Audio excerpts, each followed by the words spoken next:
Friends, આપણે કાલે advance સેટઅપમાં જોયું, આજે પણ આપણે એમ જ જોશું. હવે ફ્રેન્ડ્સ, હું યુટ્યુબમાં વિડીયો બનાવું છું. તમે ઘણા લોકો એવા છે કે દરરોજ વિડીયો જોવે છે પરંતુ ચેનલ સબસ્ક્રાઈબ કરતા નથી. ફ્રેન્ડ્સ, જો તમે ચેનલ સબસ્ક્રાઈબ કરશો તો જ્યારે હું નવા વિડીયો અપલોડ કરું એની તમને વિગત મળશે અને તમને નોટિફિકેશન પણ આવશે.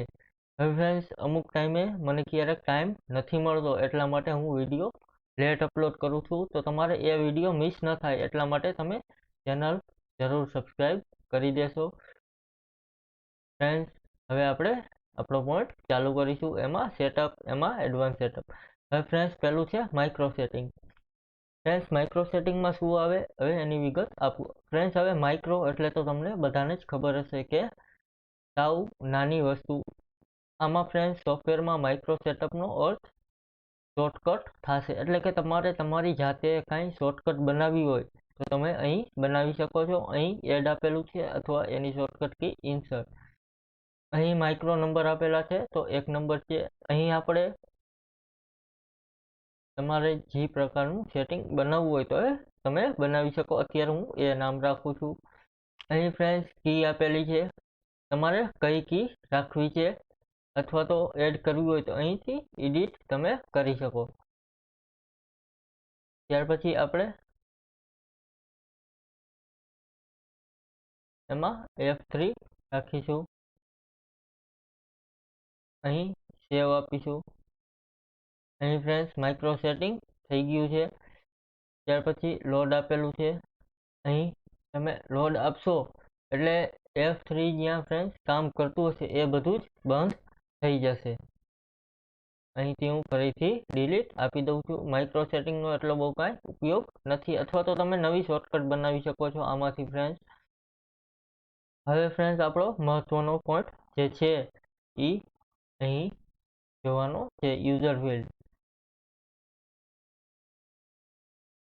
અહીં ફ્રેન્ડ્સ, યુઝર ફિલ્ડ આપેલું છે.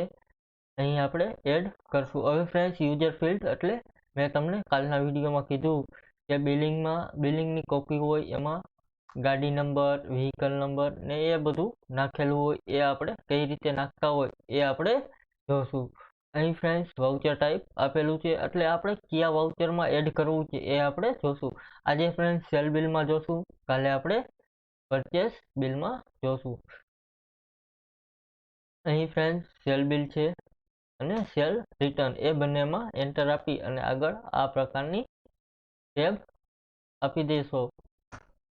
ત્યાર પછી તમારે રાખવાનું કઈ જગ્યાએ છે. દાખલા તરીકે આપણે સેલનું બિલ બનાવી છીએ, એમાં ટ્રાન્સપોર્ટ નેમ એડ કરવું છે તો આપણે ટ્રાન્સપોર્ટ નેમ હેડર એટલે કે ઉપર રાખવું છે. ત્યાર પછી મિડલ છે, ત્યાર પછી ફૂટર છે એટલે કે ક્યાં રાખવું છે. અહીં આપણે હેડર રાખીશું. ત્યાર પછી અહીં ફિલ્ડ આઈડી નાખવાની રહેશે. અહીં આપણે ટ્રાન્સપોર્ટ નાખી દેશું. અહીં ફ્રેન્ડ્સ, આખું ટ્રાન્સપોર્ટ ન લખતા અહીં એન્ટર અહીં એક સિક્વન્સમાં રાખીશું. ત્યાર પછી ફિલ્ડ નેમ આપેલું છે તો અહીં આપણે આખું નેમ રાખીશું. ત્યાર પછી ટ્રાન્સપોર્ટમાં ફ્રેન્ડ્સ, તમે અહીં ખાસ જોશો કે ટ્રાન્સપોર્ટમાં વિગત કેની આવે. ફ્રેન્ડ્સ, અહીંથી તમને બધી જ ડિટેલ આપવામાં આવશે કે તમે શું લખી શકો. તમે જે એડ કરો છો કોલમ, એમાં તમે કઈ વસ્તુ લખી શકો. પહેલું છે ફ્રેન્ડ્સ કેરેક્ટર, તો ઓનલી ફોર તમે ABCD જ લખી શકો. ત્યાર પછી બીજું કાંઈ પણ ન લખી શકો. ત્યાર પછી ન્યુમેરિક આપેલું છે તો ઓનલી ફોર નંબર્સ લખી શકો. ત્યાર પછી મેમો છે તો એમાં બંને લખી શકો, ABCD અને અંક પણ તમે લખી શકો. ત્યાર પછી ડેટ આપેલું છે તો એમાં ડેટ જ ઓનલી ફોર લખી શકો. ત્યાર પછી ડોક્યુમેન્ટ આપેલું છે તો એમાં તમે ઓનલી ફોર PDF રાખી શકો. ત્યાર પછી ઇમેજ છે તો એમાં ઓનલી ફોર ઇમેજ રાખી શકો. આપણે ફ્રેન્ડ્સ અત્યારે કેરેક્ટર રાખીશું કારણ કે ટ્રાન્સપોર્ટમાં ઓલવેઝ ABCD હોય છે. ત્યાર પછી અહીં ફ્રેન્ડ્સ લેન્થ આપેલી છે તો અહીં 10th કરી નાખું છું. ત્યાર પછી માસ્ટર ફાઇલ છે તો એમાં કંઈ પણ પ્રકારનું સેટઅપ કરવાનું રહેશે નહીં. અહીં એન્ટર આપી જો ફ્રેન્ડ્સ તમે માઇક્રો સેટિંગમાં શોર્ટકટ કી કરી હોય તો અહીંથી તમે માઇક્રો સિલેક્ટ કરી શકો. આપણે એ કર્યું નથી કારણ કે એની કાંઈ એટલી જરૂર આપણે પડતી નથી એટલા માટે. ત્યાર પછી અહીં ફ્રેન્ડ્સ તમને નીચે પૂછે છે કે તમારે ક્યુ કેરેક્ટર એલાઉ નથી, એટલે કે ક્યારે પણ ટ્રાન્સપોર્ટમાં ક્યુ કેરેક્ટર આવશે જ નહીં. દાખલા તરીકે એક્સ અહીં તમે લખી નાખો તો તમે જ્યારે ટ્રાન્સપોર્ટનું નામ લખશો તો તમને ABCDમાં બધું જ લખવા દેશે, પરંતુ એક્સ એક નહીં લખવા દે.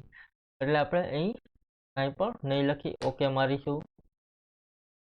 ત્યાર પછી ફરીથી એક એડ કરીશું. અહીં ફ્રેન્ડ્સ સેલ બિલ લેશું,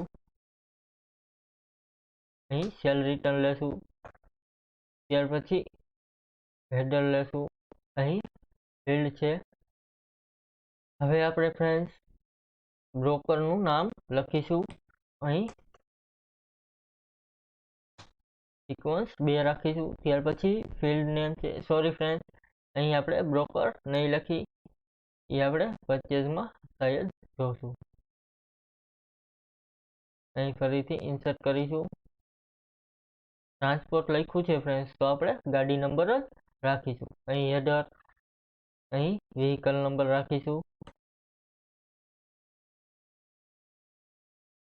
ત્યાર પછી ફિલ્ડ નેમ એટલે આપણે પૂરું નામ રાખીશું.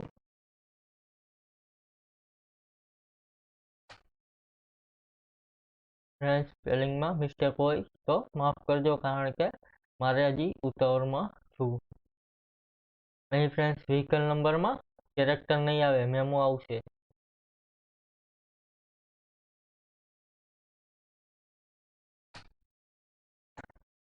હેડર,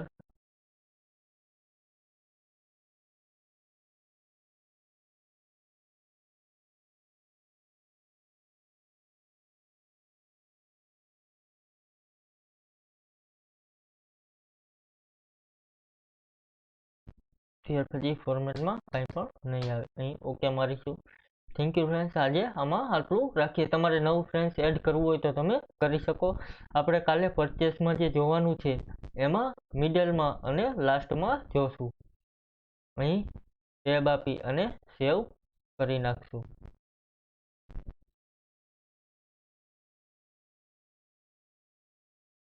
હવે ફ્રેન્ડ્સ આપણે સેલ બિલ ખોલીશું કે એમાં વસ્તુ આપણી એડ થઈ છે કે નહીં એ જોવા માટે. અહીં આપણે રાખીશું ડેબિટ, પાર્ટી, GST, તારીખ.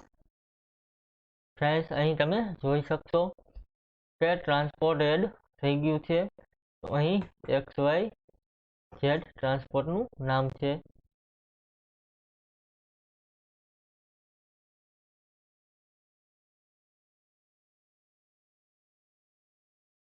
XYZ transport. ત્યાર પછી વ્હીકલ નંબર છે,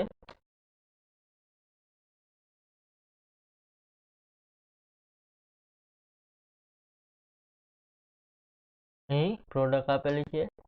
ફ્રેન્ડ્સ આ રીતે ટ્રાન્સપોર્ટની એડ થતું હોય છે. હવે ફ્રેન્ડ્સ આમાં તમે આ કરશો એટલે આ વસ્તુ બિલિંગમાં નહીં આવે. બિલિંગમાં કઈ રીતે લાવી એ આપણે આગળના વિડીયોમાં જોશું. એમાં ફ્રેન્ડ્સ શાયદ અડધી કલાકનો વિડીયો બનશે, એટલે એને છેલ્લે આપણે રાખીશું. Thank you friends. આ રીતે સેલમાં એડવાન્સ યુઝર સેટિંગ થાય છે. Thank you friends. કાલે આપણે પરચેઝમાં જોઈ લેશું કે એમાં કઈ ડિટેલ એડ કેવી રીતે કરાય. Thank you.